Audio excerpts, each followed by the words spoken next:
Selamat datang kembali di channel Borneo Trader. Bagi Bapak Ibu dan teman-teman yang baru pertama kali menemukan channel Borneo Trader di YouTube, saya ucapkan selamat menonton dan selamat bergabung.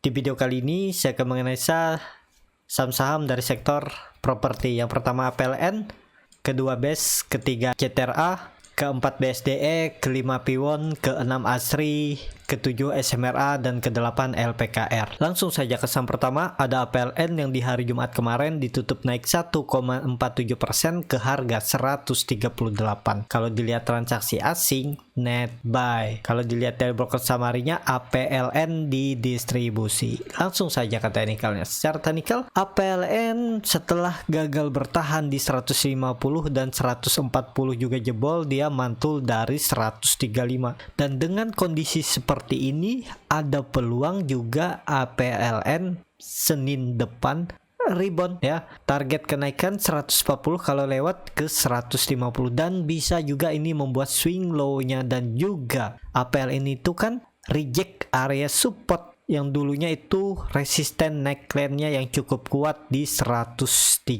Jadi peluang menarik untuk APLN minggu depan juga ada lanjut ke atas. Jadi seperti itu. Untuk APLN apakah bisa spekulasi buy? Ya, ini kesempatan spekulasi buy, tapi disclaimer on, tinggal cut loss kalau APLN ini tutupannya di bawah 134, bisa di 133 atau 132. Ya sesuaikan aja lah. Dan target profitnya memang tipis 140, tapi kalau mampu tutup di atas 140, APLN ke 150, dan potensi ini membuat swing low, tapi disclaimer on. Jadi seperti itu untuk APLN. Langsung saja ke saham kedua, ada BES yang di hari Jumat kemarin ditutup naik tipis 0,7% ke harga 130. Kalau dilihat transaksi asing, net sell.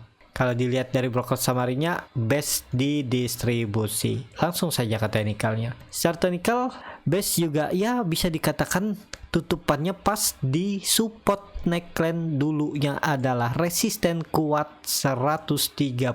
Jadi dengan kondisi seperti ini tarik aja ya, jangan 135, tarik 140. Nah, jadi menarik kan untuk BES ini kesempatan spekulasi buy, tapi disclaimer on, tinggal cut loss kalau BES hari Senin tutupnya di bawah 130 dan target profit terdekat 135 dan 140.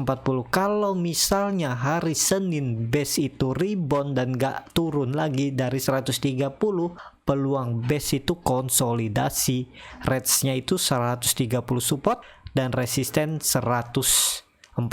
Jadi seperti itu untuk BES, juga menarik diperhatikan minggu depan. Langsung saja ke saham ketiga, ada CTRA yang di hari Jumat malah ditutup terkoreksi 0,92% ke harga 1075. Kalau dilihat transaksi asing seminggu kemarin net buy. Kalau dilihat dari broker samarinya, CTRA sedikit diakumulasi oleh CS, tapi cukup besar dibuang oleh KZ, CC, dan BK. Langsung saja ke teknikalnya. Secara teknikal, CTRA mantul dari area support 1075 dan kebetulan di situ ada EMA 20, dan menarik untuk CTRA ada peluang minggu depan hari Senin dia rebound, dan bagusnya lagi kalau bisa tutup di atas 1100 sampai 1200. Jadi ya ini ada pola pattern flag ya atau bendera nih. Nah, tinggal nunggu mantul tutup di atas 1000, kembali rally, dan targetnya 1200. Jadi menarik juga untuk CTRA. Kalau yang mau coba spekulasi buy cut loss mepet ya bisa aja cut loss kalau CTRA tutupannya di bawah EMA 20-nya. Tapi kalau Bapak Ibu strategi nyicil, misalnya beli dulu di 1075, kalau misalnya dia turun sampai area 1000 bisa ditambah dengan skenario jebol 1000, ya udah cut loss saja karena potensinya akan kembali downtrend. Harusnya maksimal penurunan CTRA itu kalau ternyata gagal melewati atau breakout pola benderanya ini bottom flag, ya arahnya 1000. Itu adalah neckline inverted head and shoulder-nya. Jadi seperti itu. Untuk CTRA, langsung saja ke saham keempat, ada BSDE yang di hari Jumat kemarin ditutup naik 2,3% ke harga 1110. Kalau dilihat transaksi asing malah net sell. Kalau dilihat dari broker summary-nya, BSDE diakumulasi. Langsung saja ke teknikalnya. Secara teknikal, BSDE ini bisa diindikasi pola Morningstar setelah hari kemarinnya dia membentuk candle doji yang sangat menarik ya, sangat tajam,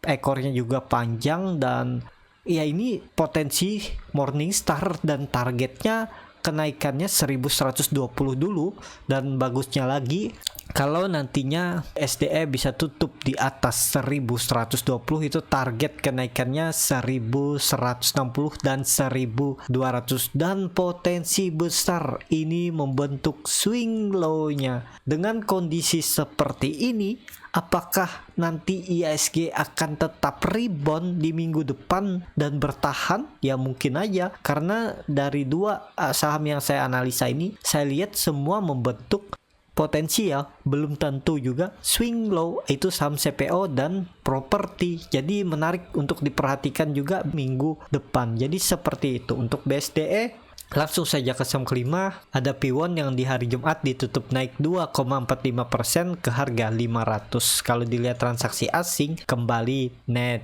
buy.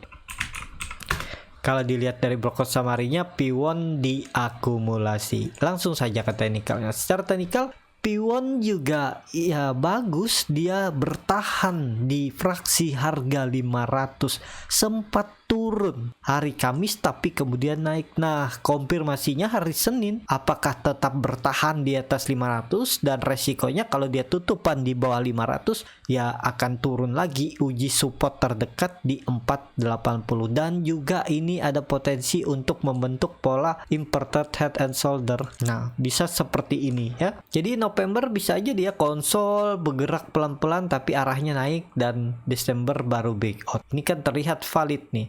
Ya semoga aja ya, dan belum pasti.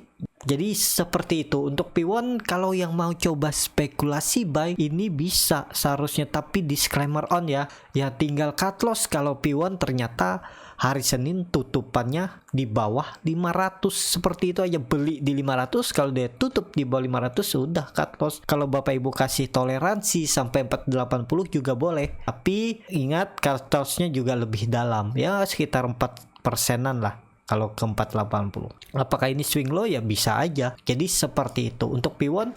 Langsung saja ke saham ke-6, ada Asri yang di hari Jumat kemarin ditutup naik 2,24% ke harga 182. Kalau dilihat transaksi asing, net buy. Kalau dilihat dari broker summary-nya, Asri diakumulasi. Langsung saja ke teknikalnya. Secara teknikal, Asri juga bagus. Dia mantul dari supportnya 180.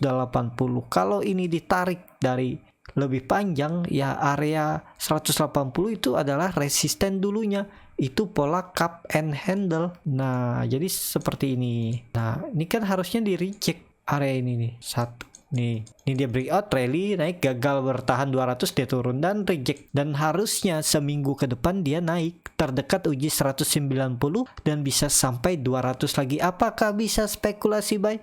Ya ini bisa, tinggal cut loss. Kalau Asri tutupannya di bawah 180 itu bisa dikatakan gagal breakout. Kalau dia melanjutkan kenaikan ya pasang trailing stop, jaga-jaga aja. Dan juga kemungkinan Asri kalau bertahan di atas 180 dia konsolidasi di range harga supportnya 180 dan resistennya 200, tapi terdekat dulu 190.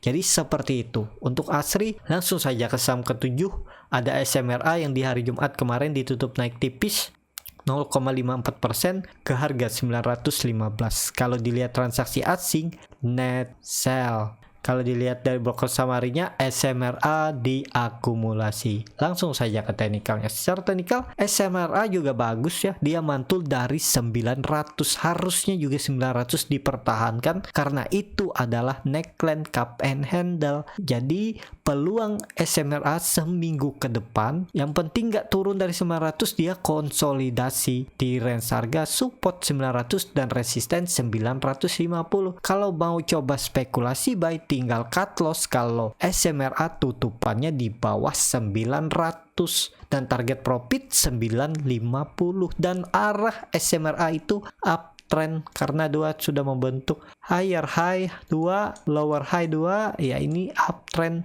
tinggal nunggu momentum. Confirm breakout 950 akan lanjut strong uptrend dan target terdekat 1000 dan ya masih bisa tinggi ya, karena ini juga ada terbentuk bisa pola nantinya lebih lebar, cup and handle juga. Jadi seperti ini kan menarik nih. Tinggal kuncinya 1000 sampai 1050 confirm breakout rally dan potensi besar menutup gap di atasnya nih 1600 sangat mungkin.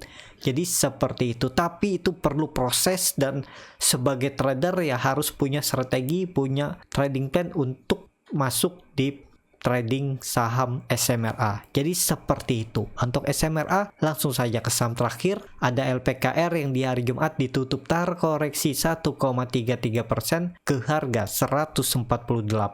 Kalau dilihat transaksi asing, net buy. Kalau dilihat dari broker summary-nya, LPKR didistribusi. Langsung saja ke teknikalnya. Secara teknikal, LPKR jebol support 150 dan terlihat memang lagi didistribusi oleh CCPD. Dan ya dengan kondisi seperti ini apakah bisa rebound? Ya kalau mau aman hari Senin harus rebound dan harus tutup di atas 150 dan peluangnya seminggu ke depan kalau seperti itu skenarionya, dia tutup di atas 150, seminggu ke depan dia konsolidasi. Ini kan dia masih membentuk area base di range harga support 150 dan resisten terdekat 160 dan sampai 170. Jadi ini area konsolidasinya. Ya mungkin ini dilihat kan retail CCPD distribusi, apakah margin T+2 harus jual? Ya bisa aja karena ini kan dia terus turun dari seminggu yang lalu. Jadi seperti itu. Apakah bisa spekulasi buy untuk LPKR? Wait and see aja dulu, kecuali hari Senin dia tutup di atas 150 baru buy on breakout, atau kalau ternyata dia turun ya belinya di 140 ini. Nah area ini jangan beli di area sini, tapi kalau Bapak Ibu maksa juga ya silahkan atur aja strategi dan trading plan-nya. Jadi seperti itu untuk LPKR. Jadi untuk minggu depan saham-saham properti bisa diperhatikan juga. Sampai ketemu di video selanjutnya. Apabila channel Borneo Trader ini bermanfaat dan bisa menjadi bahan pertimbangan Bapak Ibu dalam membeli, menyimpan, dan menjual sahamnya, bisa klik tombol berlangganan dan nyalakan lonceng notifikasi. Ada kritik, saran, ataupun pertanyaan, bisa langsung tinggalkan di kolom komentar. Bagi Bapak Ibu yang mau belajar trading, scalping, mencari saham sendiri, mandiri, screening, baca bid offer, baca time frame yang lebih kecil, cara tahu untuk bagaimana beli saham yang lagi ARB dan ARA, bisa DM Instagram Borneo Trader. Bagi Bapak Ibu yang masih bingung, pengen cuman rekomendasi beli dan jual, bisa DM Instagram Borneo Trader, nanti dipilihkan saham-sahamnya dan dibuatkan trading plan-nya beserta chartnya dan juga free konsultasi portofolio dan free grup rekomendasi kripto. Kalau tertarik, DM Instagram Borneo Trader, R-nya 2 di belakang. Sampai ketemu di video selanjutnya, tetap semangat, semoga bisa terus cuan.